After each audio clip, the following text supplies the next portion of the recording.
kasih. Haleluya, ralalabaso. Haleluya, mari semua kita berdoa dalam bahasa roh.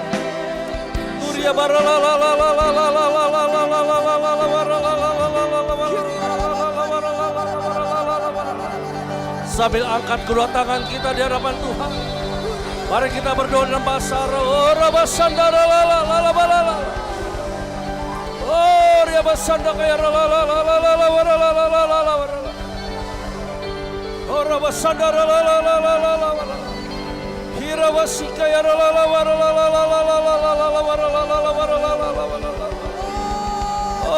dia bersandar kayak dia bersandar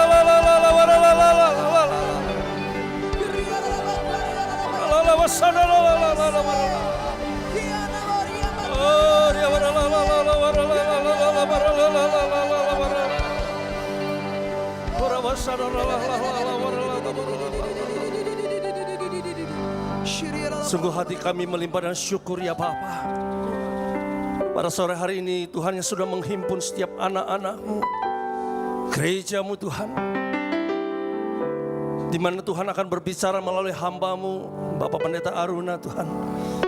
Dia nyatakan isi hati-Mu supaya kebenaran firman Tuhan mencelikkan setiap mata rohani kami, supaya kami tidak menjadi orang yang bodoh tetapi orang yang bijak. Di hari-hari menjelang kedatangan Tuhan Yesus yang sangat singkat, dan setiap kami boleh mengerti dan mempersiapkan diri untuk menyambut kedatangan Tuhan Yesus kedua kali, untuk menjemput orang-orang kudusnya. Dan tidak seorang pun Tuhan yang binasa, tapi setiap kami akan menerima kemuliaan yang Tuhan sudah sediakan. Terima kasih Bapa.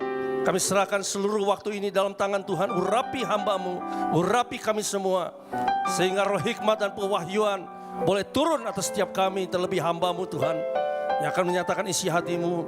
Biarlah melalui seminar ini kami yakin percaya Tuhan, setiap kami boleh terus sungguh-sungguh mempersiapkan diri. Kami serahkan seluruh waktu ini dalam tangan penyertaan Tuhan. Roh Kudus yang akan memimpin. Di dalam nama Tuhan Yesus kami bersyukur dan kami sudah berdoa. Yang setuju percaya bersama saya katakan amin. Tepuk tangan buat Tuhan kita. Haleluya. Lebih meriah lagi buat Tuhan kita, katakan haleluya. Yes. Silakan duduk. Kita akan masuk dalam session langsung dalam seri kedua tentang akhir zaman yang akan disampaikan oleh hambanya Bapak Aruna. Silakan Pak. Tepuk tangan buat Tuhan kita.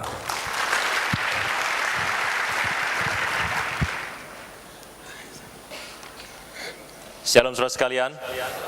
Senang sekali berjumpa dengan saudara. Sudah 1 bulan sejak pertemuan sesi pertama kemarin. Saya percaya sudah 1 bulan ini ada begitu banyak hal Tuhan bicara kepada kita semua. Amin. Sekali saya Tuhan, boleh bantu saya sebentar tengok kiri kanan 1-2 orang saja. Berikan salam dulu, bilang kamu keren sekali sore ini.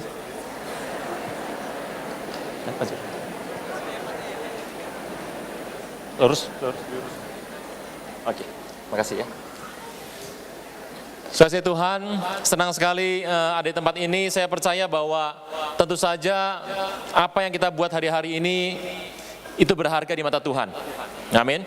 Nah, sebelum saya mulai, tentu saja saya harus bicara bahwa saya berterima kasih sekali buat semua panitia yang sudah menyiapkan berjerih lelah, hujan-hujan lagi, menyiapkan semua keperluan termasuk konsumsi Anda, termasuk setting tempatnya. Mereka membantu sekali dalam itu banyak hal.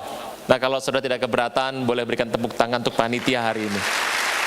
Tuhan memberkati jerih lelah semua panitia yang ada.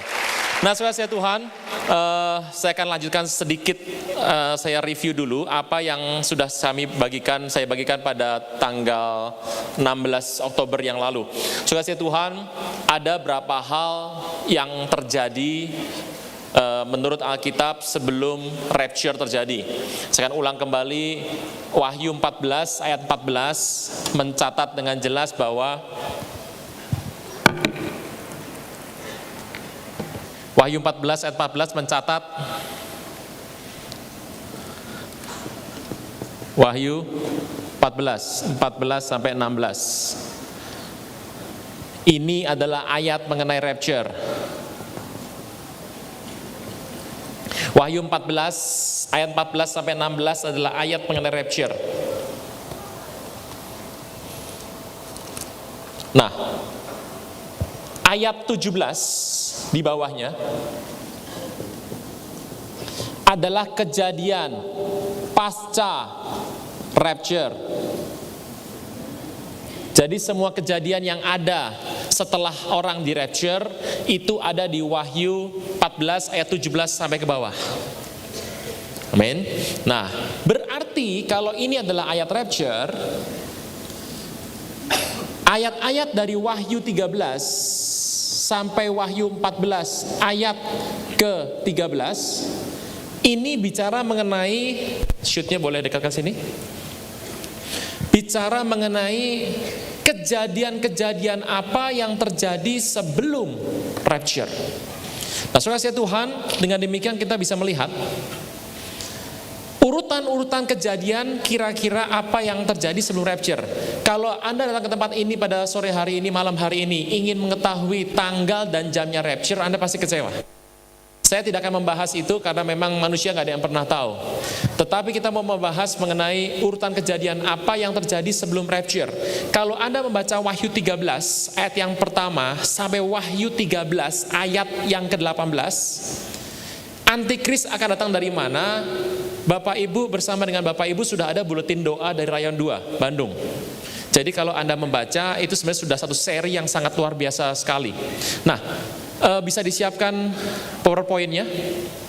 Kita melihat sebentar beberapa foto terkait dengan Wahyu 13 ayat yang pertama sampai dengan ayat yang ke-18. Ini adalah gambar dari bendera Uni Eropa. Bendera ini dibuat dengan latar belakang biru tua sebetulnya, dengan lambang bintangnya ada 12. Nah, kenapa 12? Menurut penciptanya dikatakan bahwa itulah sebabnya kenapa 1 tahun dibagi 12 bulan dan kenapa 1 hari 12 jam. Nah, itu mereka menggunakan kondisi seperti ini. Jadi 12 itu bagi mereka bicara mengenai setiap bulan dan setiap hari itu adalah bicara mengenai anugerah Tuhan kepada manusia. Ini adalah bendera Uni Eropa. Nah, saya mau katakan bahwa Wahyu 13 mengatakan Antikris berasal dari mana? Hampir bisa, belum dipastikan, hampir bisa dipastikan akan berasal dari Uni Eropa. Nah, ini bendera ini sebetulnya pernah dikritik waktu itu karena mengacu kepada cerita Wahyu 12 di mana ada 12 Yakub bersama dengan saudara-saudaranya, dengan ayahnya, itu bicara mengenai 12 bintang yang ada di Wahyu 12. Banyak yang mengatakan itu Israel, ada juga yang mengatakan itu dengan topik yang lain. Saya hanya menampilkan ini saja, tidak akan memperjelas lebih lanjut. Berikutnya. Ini adalah sebuah gedung. Saya pernah cerita di pertemuan yang lalu, di Brussels, di Belgia, itu pernah ada sebuah gedung yang dipakai sebagai markas besar Uni Eropa. Gedungnya bentuknya seperti ini. Kalau Anda lihat dari atas, sebetulnya gambarnya persis salib terbalik dipatahkan, mirip dengan gambarnya Greenpeace, tapi lingkarannya dibuang. Nah, gedung itu bentuknya kira-kira seperti itu. Ini gedung adalah markas besar Uni Eropa yang ada di Brussels, di Belgia. Berikutnya. Nah, gedung itu dikenal dengan nama Crystal Palace. Nah, di gedung ini hanya diizinkan gambar-gambar yang ada di ruangan, mata uangnya, koinnya, kemudian stationery-nya, arsipnya, dokumennya, paspornya, perangkonya, metrai termasuk yang dipakai untuk mereka sehari-hari dalam tulis-menulis, foto-foto yang ada di ruangan, dan patung yang ada di gedung ini semuanya hanya memiliki satu tema, yaitu seorang wanita yang bernama Eropa. Ini mitologi Yunani. Jadi Eropa itu merupakan seorang wanita yang ditaksir sama dewa Zeus. Karena dewa Zeus ditolak cintanya, Zeus kemudian menjelmakan dirinya berubah menjadi seekor binatang. Eropa senang sama binatang ini, waktu dia naik binatang itu, larilah binatang ini. Nah, perempuan itu adalah mitologi Yunani yang kelak dipakai sebagai lambang. Lambang ini ada di Wahyu 17, dikatakan seorang pelacur duduk di atas seekor binatang. Nah, mari kita lihat gambar-gambar yang diizinkan ada di kantor Uni Eropa. Berikutnya.